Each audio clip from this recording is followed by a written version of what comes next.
Hey guys, happy to see you again. I hope you are doing great. आज एक बहुत ही important lesson मैं आप लोगों के लिए लेके आया हूं और उससे मैं कहता हूं what is immune system and what are the layers of immune system. Immune system आखिर है क्या और इसके कितने लेयर्स होते हैं, कितने टाइप के इम्यून सिस्टम हमारे अंदर होते हैं। पिछले वीडियो में हमने इसकी इंपॉर्टेंस समझी थी कि इम्यून सिस्टम क्यों है, आज हम समझ रहे हैं कि क्या है। दोस्तों, जैसे हमारे देश को अगर हमें प्रोटेक्टेड रखना है कि बाहर के कोई आतंकवादी या टेररिस्ट या कोई भी एंटी सोशल एलिमेंट्स हमारे देश में ना घुस सकें, तो उसके लिए हम क्या करते हैं, हमने अलग अलग लेयर ऑफ डिफेंसेस बना के रखी है। बॉर्डर पे हमने आर्मी लगा रखी है, तो अगर कोई ज़मीन के रास्ते से अंदर एंटर होने की कोशिश कर रहा है तो we have a defence system, army जिसे हम कहते हैं, वो उन्हें रोक लेगी। फिर अगर कोई एयर से आने की कोशिश कर रहा है तो वी हैव एयर फोर्स, और कोई नदी से या पानी से आने की कोशिश कर रहा है, समंदर से आने की कोशिश कर रहा है तो वी हैव नेवी। तो अलग अलग डिफेंस सिस्टम हमने बना के रखे हैं ताकि किसी भी रास्ते से अगर कोई टेररिस्ट या फिर कोई एनिमी इन्वेड करने की कोशिश कर रहा है या एंटर होने की कोशिश कर रहा है तो we have our defence system जो उसे अलग अलग तरीके से रोक सकता है। ना सिर्फ ये, हमारे देश के अंदर अगर कोई क्रिमिनल एक्टिविटी हो या कोई गलत एक्टिविटी चल रही हो तो हमारे देश के अंदर का एक इंटरनल सिस्टम भी हमारे पास में है, जिसके लिए पुलिस है जो इंटरनल क्राइम को कंट्रोल करेगी, सीआईडी है, सीबीआई है। तो अलग अलग क्राइम्स के लिए वी हैव अलग अलग defence system, different defence system हमारे पास में है जो कि प्रोटेक्ट करने के लिए रहते हैं। सिमिलरली दोस्तों, हमारे जो इम्यून सिस्टम है, immune system is in simple term a defence mechanism.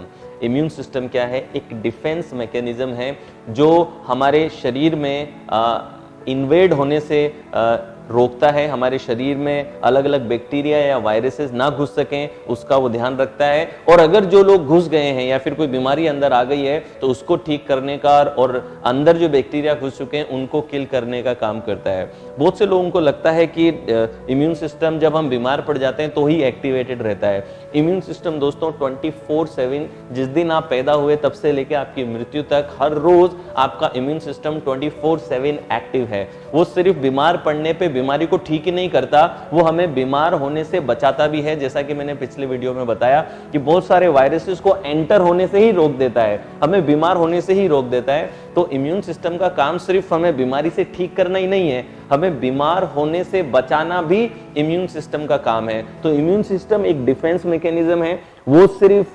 Bacterias को या वायरसेस को किल ही नहीं करता, वो उन्हें आने से रोकता भी है। और साथ ही हमारा इम्यून सिस्टम असेस करता है, मॉनिटर करता है, कम्युनिकेट करता है, मेमोरीज बनाता है। तो बहुत सारा कॉम्प्लेक्स प्रोसेस है हमारे इम्यून सिस्टम में। तो इम्यून सिस्टम सिर्फ किलिंग का काम ही नहीं करता, इम्यून सिस्टम असेस भी करता है, मॉनिटर भी करता है। और इन फैक्ट इम्यून सिस्टम हमारे शरीर में अगर कुछ WBC जो वाइट ब्लड सेल्स हैं जिन्हें हम इम्यून सिस्टम कहते हैं, तो हमारे इम्यून सिस्टम में कई वाइट ब्लड सेल अगर इन्फेक्शियस हो जाते हैं, उनमें अगर इन्फेक्शन आ जाता है तो उन सेल्स को किल करने का काम भी हमारा इम्यून सिस्टम करता है। दोस्तों, it's a kind of mercy killing.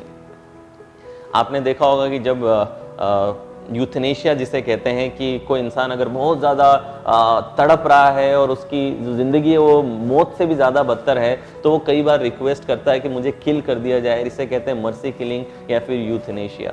दोस्तों, ये यूथनेशिया एक्चुअली हमारे शरीर में भी चलता रहता है। जब भी हमारा कोई सेल WBC अगर इन्फेक्शियस हो जाता है, उसमें इन्फेक्शन लग जाता है, तो we have cells, special kind of cells in our immune system जो कि उन इन्फेक्शियस सेल्स को, WBCs को डिटेक्ट करता है, उन्हें असेस करता है, फिर उन्हें किल कर देता है। तो दोस्तों, बहुत ही इंटेलिजेंट और वेल डिजाइंड और वेरी इंट्रिकेट और वेरी कॉम्प्लेक्स सिस्टम है हमारा इम्यून सिस्टम, जो आने वाले बैक्टीरिया को रोकता भी है, वायरसेस को रोकता भी है। अगर अंदर घुस गए हैं तो उन्हें किल भी करता है, और अगर कोई नया वायरस है तो उसे असेस करके उसकी मेमोरीज भी बनाता है। मैं और डिटेल में इसको बाद में आपको समझाऊंगा। और साथ में अगर कोई इन्फेक्शियस हमारे खुद के ही WBCs हैं तो उन्हें भी किल करके उन्हीं की सफाई करने का काम भी हमारा इम्यून सिस्टम करता है। तो चलिए दोस्तों, जरा हम थोड़ा और डिटेल में समझते हैं कि हमारे इम्यून सिस्टम में किस तरीके से प्रोसेसेस चलते हैं और कितने प्रकार का ये इम्यून सिस्टम होता है। जैसे मैंने बताया दोस्तों, हमारे देश में अलग अलग लेयर्स हैं, जिन लेयर्स के थ्रू हम अपने डिफेंस को स्ट्रॉन्ग रखते हैं और क्राइम से बचने की कोशिश करते हैं। सिमिलरली हमारे इम्यून सिस्टम में भी अलग अलग लेयर्स हैं जो अलग अलग समय पे एक्टिवेट होती हैं और हमें सेफ रखने का प्रयास करती हैं। तो मैं आपको बताता हूं कि किस तरीके से ये काम करता है। हमारे 3 लेयर्स, यहाँ पे आप देख सकते हैं कि हमारे इम्यून सिस्टम में 3 लेयर्स हैं। ये 3 लेयर्स क्या हैं, मैं एक एक करके आपको बताता हूं। फर्स्ट लेयर है बैरियर इम्यूनिटी।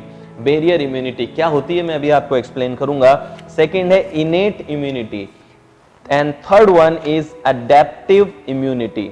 दोस्तों इनेट का मतलब है इन मतलब अंदर एंड नेट मतलब बोर्न, यानी कि जो आपको अपने बर्थ के साथ ही मिलती है, इन बोर्न आपके अंदर ये इम्यूनिटी है, इसलिए इसको बोलते हैं इनेट। वैसे दोस्तों बैरियर इम्यूनिटी जो है वो आपके इनेट का ही पार्ट है, लेकिन जस्ट समझाने के पर्पज से मैंने इसको थोड़ा अलग पार्ट में डिवाइड कर दिया है। वैसे barrier and innate are one thing, but थोड़ा सा इनका प्रोसेस अलग रहता है, इस वजह से मैं आपको अच्छे से समझा सकूं, इसलिए मैंने इसको 3 पार्ट में डिवाइड कर दिया है। So don't take it personally, अगर आपने को जानकारी है और आप सोचते हैं कि सिर्फ 2 ही प्रकार का है, सो यहाँ पे समझाने के पर्पज से मैंने 3 पार्ट में इसको डिवाइड किया है। Number 1 is barrier. बैरियर से जैसे आपको नाम पता चल रहा है, बैरियर मीन्स किसी बैरियर के थ्रू, किसी फिजिकल और केमिकल बैरियर के जरिए आपका इम्यून सिस्टम किसी भी फॉरेन सब्सटेंस को या किसी इंफेक्शियस डिजीज को या वायरस और बैक्टीरिया को आपके शरीर में घुसने से रोकता है। और ये बैरियर्स क्या क्या है मैं आपको बता दूं कि आपके क्या क्या बैरियर्स होते हैं। सबसे पहला आपका बैरियर है आपकी स्किन।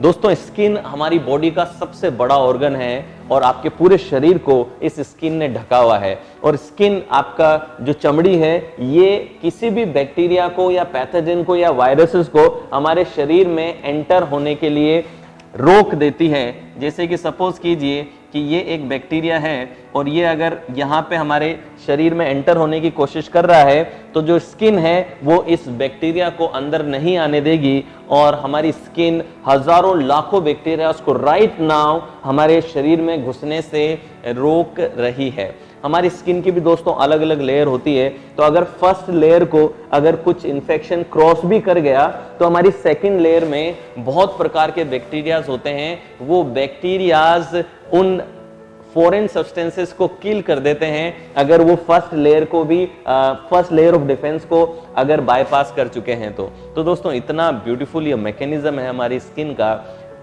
मैं थोड़ा और गहराई में अगर आपको समझाऊं तो आपने नोटिस किया होगा कि कभी अगर आपका थोड़ा सा बर्न हो जाता है, स्किन अगर थोड़ा बर्न होता है, तो एक स्कार, एक छाला, एक पतली सी परत, स्किन की परत आपके उस पर्टिकुलर जितना एरिया जला है उस एरिया पे एक परत आ जाती है। ये जो परत आती है, ये जो वेरी थिन स्किन आपके उस जगह पे आ जाती है जहाँ पे बर्न हुआ है। ये स्किन क्यों आ रही है? क्योंकि जब आपका हाथ जला या बर्न हुआ तो उस जगह से ऊपर वाला लेयर अगर हट गया स्किन का, तो अभी काफी चांसेस हैं कि बैक्टीरिया अंदर घुस जाएंगे और उस बैक्टीरिया के इन्वेशन से बचाने के लिए ये स्पेशल लेयर आपकी स्किन क्रिएट कर देती है, या फिर आपका इम्यून सिस्टम ये स्पेशल छाला या स्कार या स्पेशल स्किन क्रिएट करता है ताकि जो बाहर इतने सारे बैक्टीरिया और वायरसेस हैं वो वायरसेस तुरंत आपको अंदर ना घुस सके। तो देखिए दोस्तों कितना प्यारा ये मैकेनिज्म है कि फटाफट से स्किन आ जाती है। कई लोग इस छाले से डरते हैं कि मेरे छाले हो गए। आपको डरने की जरूरत नहीं है, क्योंकि ये छाला हुआ इसका मतलब आपके अंदर से इम्यून सिस्टम अब एक्टिवेट हो चुका है, आपकी हीलिंग अब एक्टिवेट हो चुकी है और आपकी जो बॉडी है वो आपको बाहरी बैक्टीरिया और वायरसेस से बचाने की कोशिश कर रही है। दोस्तों कई बार आपने देखा होगा कि कभी आपके स्वेलिंग हो जाती है, तो हमारे हाथ पे कहीं चोट लगी और उस जगह पे स्वेलिंग हो जाती है, लाल हो जाता है, रेडिश हो जाता है और स्वेलिंग वहां पे हो जाती है। तो ये स्वेलिंग भी नतीजा है आपके इम्यून रिस्पॉन्स का। जहां पे स्वेलिंग हो रही है यानी कि आपके इम्यून सिस्टम को ये पता चल रहा है कि इस जगह पे अभी हमें हीलिंग एक्टिवेट करने की जरूरत है। कई बार आपने देखा होगा कहीं आपको चोट लगी, कोई फुंसी हुई, उसमें पस भर जाता है। वो पस क्यों भरता है? वो पस इसलिए भरता है क्योंकि आपके विशेष प्रकार के जो इम्यून सेल्स होते हैं वो उस इन्फेक्शियस जगह पे कोई बैक्टीरिया है तो उसको किल करते हैं, और वो किल करते ही खुद भी मर जाते हैं।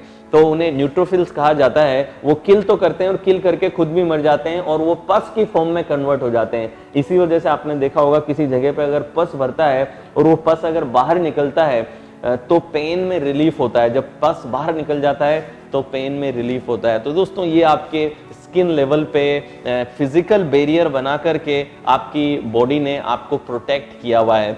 तो फिजिकल बैरियर में सबसे पहला है आपकी स्किन, जो आपको प्रोटेक्ट करती है। सेकंड आप कह सकते हैं आपका नोज। वैसे म्यूकस होता है आपके नोज में। दोस्तों हम एयर के जरिए बहुत सारे बैक्टीरियाज कई बार इनहेल कर सकते हैं, लेकिन एक विस्कस, एक semi fluid liquid, semi liquid fluid सा हमारे नाक में रहता है, और इसका काम क्या होता है कि कोई वायरसेस और बैक्टीरियाज अगर हमारे नोज से अंदर घुसने की कोशिश कर रहे हैं तो इस विस्कस लिक्विड के अंदर वहीं पे वो फंस के रह जाते हैं, और फिर बाद में वो आपके नोज के थ्रू एक्सक्रीट हो जाते हैं और आपके नोज के थ्रू बाहर निकल जाते हैं। तो ये कितना अमेजिंग प्रोसेस नेचर ने हमको दे रखा है कि स्किन है जो इतने सारे वायरसेस से हमें प्रोटेक्ट कर रही है, उन्हें रिपेल कर रही है। फिर हमारा म्यूकस है हमारी नोज में, जो बहुत सारे बैक्टीरियाज को हम कई बार हवा में इनहेलेशन के साथ में ले लेते हैं, और हमारा जो म्यूकस है ये बैक्टीरियाज उसी में फंस जाते हैं, और फिर बाद में वो आपकी नोज के जरिए बाहर निकल जाते हैं। तो ये दूसरा फिजिकल बैरियर है जिसके थ्रू आपकी जो बॉडी है वो आपका जो इम्यून सिस्टम है वो आपको प्रोटेक्ट करता है। तीसरा दोस्तों केमिकल बैरियर आप समझ सकते हैं। केमिकल बैरियर एसिड, आपका जो स्टमक एसिड है दोस्तों, आपने देखा होगा कई बार अगर कोई बैक्टीरिया आपके खाने के थ्रू, एक्सेस बैक्टीरिया कुछ आपके शरीर में चला गया है तो आपको वॉमिट होती है, और उस वॉमिट के जरिए आप बाहर फेंक देते हैं। तो कभी तो आप वॉमिट के जरिए बैक्टीरियाज को या फिर गंदी फॉरेन सब्सटेंस अगर आपके शरीर में चले गए हैं तो उसको वॉमिट के जरिए बाहर आप फेंक देते हैं, और कभी आपका खाने में बहुत सारे बैक्टीरिया चले जाते हैं अंदर, तो लेकिन एसिड जो अंदर है स्टमक में, वो स्टमक एसिड उनको किल कर देता है। तो ये एसिड भी हमारे लिए एक फिजिकल बैरियर है बैक्टीरियाज के लिए, जो उन्हें आगे बढ़ने से रोकता है और हमें बीमार होने से बचाता है। आपकी आईज में भी केमिकल्स हैं। आपने देखा होगा कई बार अगर कुछ डस्ट पार्टिकल या कुछ आपकी आंखों में चला गया तो आपको आंसू आते हैं, और आंसू बनकर के एक केमिकल रिलीज होता है, आंसू बनकर के वो बाहर निकल जाता है। कभी कभी आपने देखा होगा कि अगर कुछ गंदगी आपकी आंखों में है तो सुबह जब आप नींद से उठते हैं तो आपकी आंखों के एजेस में वो गंदगी एक म्यूकस फॉर्म में बाहर निकल जाती है। तो आपकी आईज में भी देयर इज केमिकल बैरियर जो हमारे शरीर में इन्वेड होने से रोकता है। कोई बैक्टीरिया या फिर कोई वायरसेस अंदर नहीं आ पाता है, फिर कोई डस्ट पार्टिकल्स भी अगर हैं तो उन्हें भी वो बाहर कर देता है। नाउ आईज में भी केमिकल्स हैं, एसिड है, स्किन हो गया, म्यूकस हो गया। Now there are microbiomes as well, या फिर you can call bacterias, special bacterias. हमारे जो यूरिन ट्रैक्ट है, यूरिन ट्रैक्ट में भी there are special kind of bacteria, और कई बार अगर हम बैक्टीरिया हमारे शरीर में आ गए हैं तो हमारी यूरिनरी ट्रैक्ट जो है उस ट्रैक्ट में स्पेशल काइंड ऑफ बैक्टीरियाज रहते हैं जो कॉम्पीट करते हैं उनके साथ में, और उन बैक्टीरियाज को कंप्लीटली किल कर देते हैं। तो दोस्तों ये रही बैरियर इम्यूनिटी कि किस तरीके से फिजिकल बैरियर्स जो हैं वो हमारी बॉडी को प्रोटेक्ट कर रहे हैं, हमारे सिस्टम को प्रोटेक्ट कर रहे हैं, आंखों के जरिए, हमारी नोज में जो म्यूकस है उसके जरिए, हमारी जो स्किन है उसके जरिए, and then there is acid in the stomach, and then there are microbiotas और सम बैक्टीरियाज आर देयर, जो बैक्टीरियाज आपकी यूरिनरी ट्रैक्ट्स में और ब्लैडर में आपको बचाते हैं और बैक्टीरियाज को किल करते हैं। तो दोस्तों ये रहा पहला पार्ट, आपकी इम्यून सिस्टम का पहला लेयर जो है फिजिकल बैरियर, जिस बैरियर पे बैक्टीरियाज या फिर वायरसेस किल होते हैं या रुक जाते हैं। अब अगर यहाँ से कोई बैक्टीरिया एंटर होकर के इस लेयर को अगर क्रॉस कर गया तो हमारे पास में इनेट, जैसा कि मैंने बताया इनेट का मतलब इनबोर्न इंटरनल इम्यून सिस्टम हमें मिला हुआ है। तो जो इनेट सिस्टम है वो इनेट सिस्टम एक्टिवेट हो जाता है। दोस्तों इम्यून सिस्टम देखा जाए तो it's a family of WBCs, white blood cells. जो कि हमारी बोन मेरो में बनते हैं और बोन मेरो में से बनके हमारे शरीर के अलग अलग हिस्सों में रहते हैं। कुछ सेल ऐसे होते हैं WBC सेल जो पूरी बॉडी में मूव करते रहते हैं, उन्हें हर जगह का एक्सेस है। कुछ होते हैं जो किसी पर्टिकुलर जगह पे सिर्फ रहते हैं, तो कुछ तो पेट्रोलिंग कर रहे हैं और कुछ हैं जो पर्टिकुलर जगह पे रहते हैं। इनका जरा टर्मिनोलॉजीज में बहुत ज्यादा डेप्थ में नहीं जा रहा हूं because I am not a doctor. मैं सिर्फ एक एक्सप्लेनेशन के लिए आपको समझ में आ सके और एक ग्रेटिट्यूड की फीलिंग आए कि एक इतना बड़ा सिस्टम है जो हमारे लिए दिन रात लगा है हमें प्रोटेक्ट करने के लिए। हमारी जिम्मेदारी बनती है कि हम इसको सपोर्ट करें। तो यहाँ पे मेरा जो इंटेंट है, I am not any doctor और expert in immunology, but I am here to explain you in simple terms, ताकि एक आम इंसान को भी ये पता चले कि कितना बढ़िया सिस्टम है जो सिस्टम हमें सिखा रहा है। तो अगर हम इनेट सिस्टम देखें या फिर हमारा जो इम्यून सिस्टम है, जिसे मैंने बोला कि एक्चुअली दे आर WBCs, और इन WBCs को, इन वाइट ब्लड सेल्स को बोला जाता है ल्यूकोसाइट्स। ये ल्यूकोसाइट्स हमारी बोन मेरो में बनते हैं और फिर हमारे शरीर के अलग अलग हिस्सों में रहते हैं। कुछ है जो पेट्रोलिंग करते हैं पूरे शरीर की, कुछ किसी पर्टिकुलर जगहों पर रहते हैं। तो जो इनेट आपका सिस्टम है, इनेट इम्यून सिस्टम की जो फैमिली, उसमें जो सेल्स की फैमिली है, वो सेल्स की फैमिली को हम बोलते हैं फेगोसाइट्स। यानी कि इनेट सिस्टम में बहुत अलग अलग प्रकार के सेल्स हैं, अलग अलग प्रकार के सिक्योरिटी ऑफिसर्स हैं। आप ये समझ सकते हैं कि अलग अलग टाइप के सिक्योरिटी ऑफिसर्स हैं जिनका काम है आपको बचाना, आपको सेफ रखना। तो इसमें एनकेसीज होते हैं, नेचुरल किलर सेल्स होते हैं, न्यूट्रोफिल्स होते हैं, डेंड्राइट सेल्स होते हैं, मैक्रोफेजेस होते हैं। ये 4 प्रकार के फेगोसाइट्स होते हैं। और भी आप टर्म्स यूज कर सकते हैं, लेकिन यहाँ पे सिर्फ एक एक्सप्लेनेशन की टर्म्स में मैं जा रहा हूँ और मैं इसको ज्यादा कॉम्प्लिकेटेड या फिर एक बायोलॉजी की क्लास नहीं बनाना चाहता। तो आप ऊपर ऊपर से बस इतना समझ लीजिए कि आपके जो ल्यूकोसाइट्स हैं, आपके WBC 2 प्रकार के हैं, एक फेगोसाइट्स हैं और दूसरे जो हैं वो लिम्फोसाइट्स हैं। लिम्फोसाइट्स 2 प्रकार के हैं, बी सेल्स और टी सेल्स, और B cells and T helper cells और टी सेल्स, इस तरीके से आप उन्हें कह सकते हैं। और यहाँ पे natural killer cells, neutrophils, dendrite and macrophages. तो आपका जो इनेट सिस्टम है, इम्यून सिस्टम, जो इनेट इम्यून सिस्टम है, उसमें ये सारे सेल्स की फैमिली आपको अंदर से प्रोटेक्ट करती है। दोस्तों, इनेट सिस्टम कुछ इस तरीके का है कि वो नॉन स्पेसिफिक है। वो ये नहीं देखता कि कौन सा बैक्टीरिया, कौन सा वायरस घुसा है। जो भी उसे फॉरेन सब्सटेंस लगता है कि ये मेरे सिस्टम का हिस्सा नहीं है, वो उसे देखते ही उसे किल कर देता है। ये फेगोसाइट्स अलग अलग जगहों पे मूव करते रहते हैं, बॉडी को असेस करते रहते हैं कि कहीं पे तो कोई फॉरेन एलिमेंट आया तो नहीं है। जहां उन्हें दिखा वहीं पे वो उस फॉरेन एलिमेंट को किल कर देते हैं। उनको उससे कोई मतलब नहीं है कि वो कौन है, ना वो उसकी मेमोरी बनाते हैं, ना उसका फ्यूचर रेफरेंस के लिए कुछ डेटा कैप्चर करते हैं। उन्हें जहां भी फॉरेन सब्सटेंस दिखा उसको बस किल कर दिया। इट जस्ट लाइक कि अगर बॉर्डर पे कोई भी बॉर्डर क्रॉस कर रहा है, हमारी आर्मी जो स्पेशल बॉर्डर्स हैं वहां पे क्या करती है, सीधा उसको किल कर देगी। वो डेंजर जोन है, वहां पे ये पूछा नहीं जाएगा कि आप कौन हो कौन नहीं हो। अगर आप रूल्स तोड़ रहे हो तो तुरंत आपको किल कर दिया जाएगा।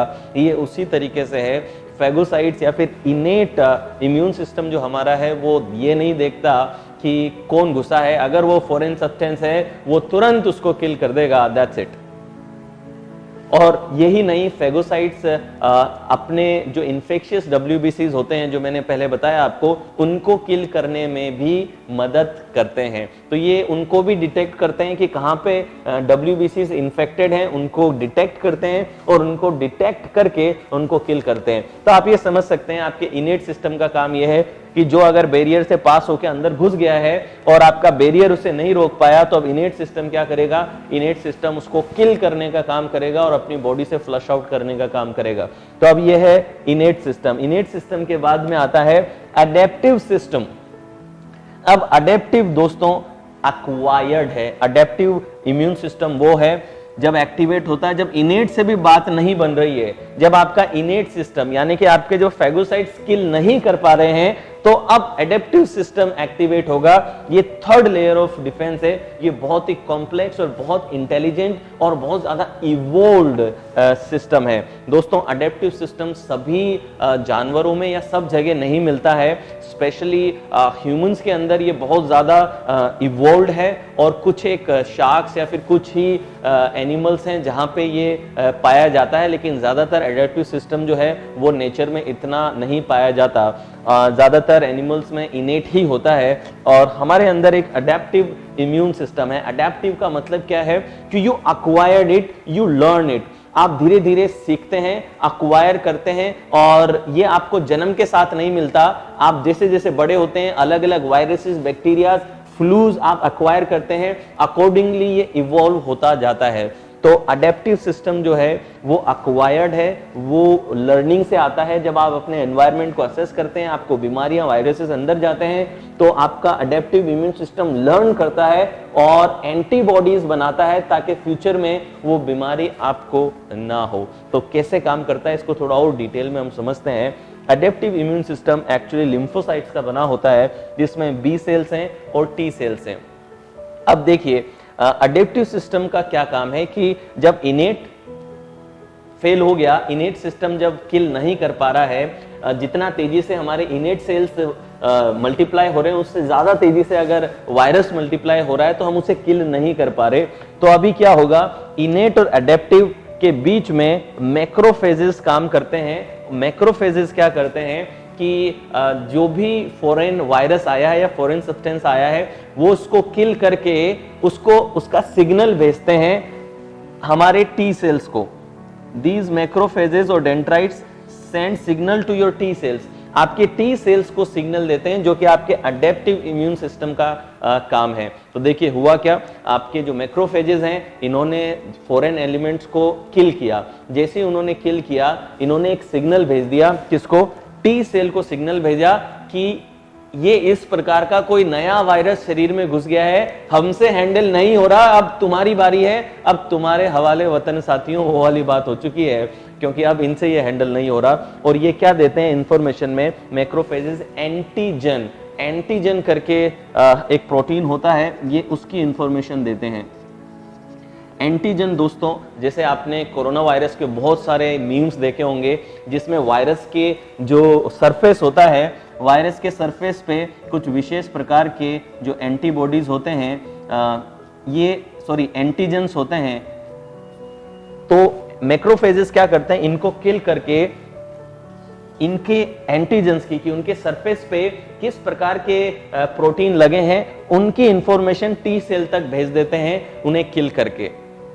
और अब जो हमारा टी सेल है वो टी सेल बताता है बी सेल को कि भाई ये एंटीजन है, इसका एंटीबॉडी तैयार करो। दोस्तों जो बी सेल्स हमारे हैं, बी सेल्स का काम है एंटीबॉडीज क्रिएट करना।